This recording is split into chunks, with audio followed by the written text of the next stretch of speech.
Bienvenidos a la sección 2 y final del libro La Biblia y los ataques del modernismo. Un repaso sobre la carta. ¿Por qué no puedo seguir creyendo que la Biblia sea el libro perfecto de autoridad divina? En esta sección citaremos en su totalidad una carta de 9 páginas escrita en el año 1975, aproximadamente, y enviada a unos pocos predicadores cristianos de habla española. Yo no la vi hasta abril de 1978. Comenta el autor de este libro. En ese mes, tuve 3 entrevistas con el autor de Elela, y la discutimos por un espacio de 5 o 6 horas, continúa diciendo el autor. Tenemos muchos años de conocer al autor de la carta, es un hermano nuestro en la fe. Le amamos en el Señor, como también a su apreciable familia, y esperamos que abandone su actitud modernista y recobre su fe. Dios lo quiera. Se le prometió que su carta sería examinada línea por línea, y que serían contestadas todas sus preguntas.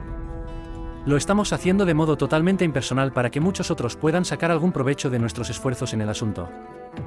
No tenemos nada en contra de la buena persona de nuestro hermano caído.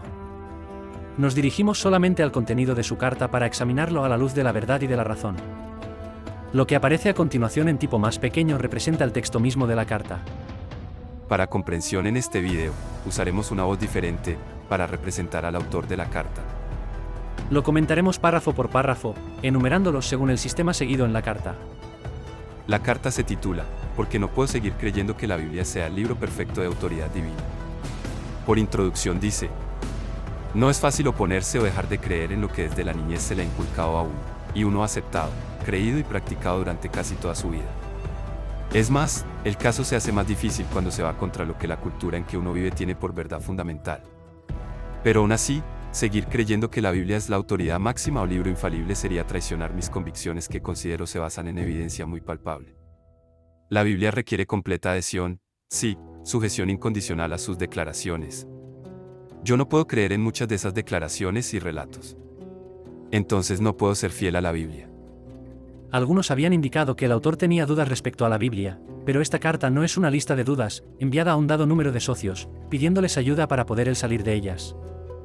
La carta consiste más bien en argumentos modernistas y termina con un desafío a que alguien lo refute. El autor escribe con un tono terminante, él está expresando sus convicciones, basadas en evidencia muy palpable. Veremos que, en la primera sección de su carta, al presentar sus razones, se presentan puras objeciones, sin nada de positivo en su lugar. No procura hallar ninguna explicación alternativa para un dado problema. Este es el camino que toma todo modernista, es a saber, sembrar dudas y dejarlas ahí, demandar de otros las explicaciones, pero no dar ninguna, hacer preguntas, pero no contestar ninguna, mantener al lector o al oyente a la defensiva, pero no hacer él ninguna de estas. Pero, aunque nos proponemos contestar toda pregunta hallada en su carta, también le presentaremos algunas para que él conteste. Él está en juicio tanto como nosotros que tenemos plena confianza en las Sagradas Escrituras actuales. ¿Quién es él para que nos juzgue respecto a nuestra posición relativa a la Biblia, pero sin que se le juzgue también a él? Dijo en la primera de las 3 entrevistas referidas que tal vez él no hubiera sabido escoger bien cuáles libros leer. Entendí que lo dijo irónicamente, dice el autor de este libro. Sea como sea, es evidente, nos basamos solo en su carta, que ha tenido ayuda en sus pensamientos porque las razones de su incredulidad ya se han leído en los escritos de otros.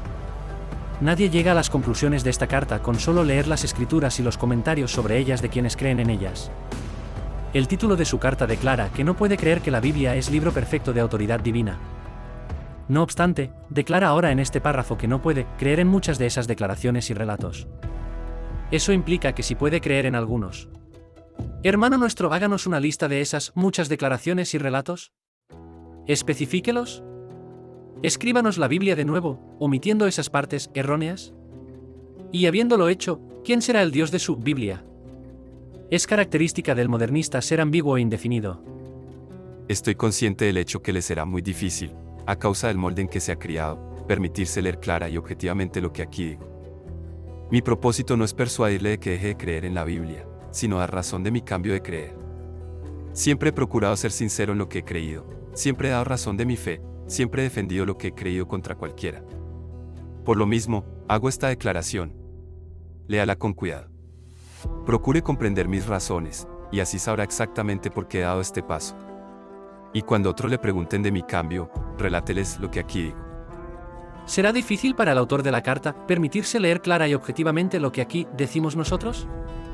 A todos nos toca la exhortación de leer los escritos clara y objetivamente. si él hubiera tratado a la Biblia, escrita por inspiración, con la misma actitud que ahora exige a los lectores de su carta, no habría llegado a las conclusiones, algunas hasta blasfemas, expuestas en ella.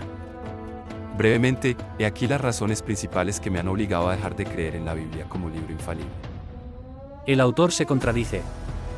Sin excepción dice que la Biblia no es infalible. Pero en otras partes habla de no poder aceptar la infalibilidad de muchas de sus declaraciones. Eso implica que hay partes infalibles. No obstante, no nos dice cuáles partes son infalibles y cuáles no lo son. En el primer párrafo indicó por implicación que sí puede creer en algunos de sus declaraciones y relatos, pero ¿cómo lo puede hacer si este libro, la Biblia, ha llegado a nosotros por determinación de hombres no inspirados? ¿Cómo llegó a nosotros la parte de la Biblia en la cual sí puede creer? ¿Nos contestará? Veremos. Muchas gracias por ver este vídeo o libro, los esperamos en el próximo vídeo titulado 1. Su conservación ha dependido de la determinación de hombres no inspirados. Nos vemos.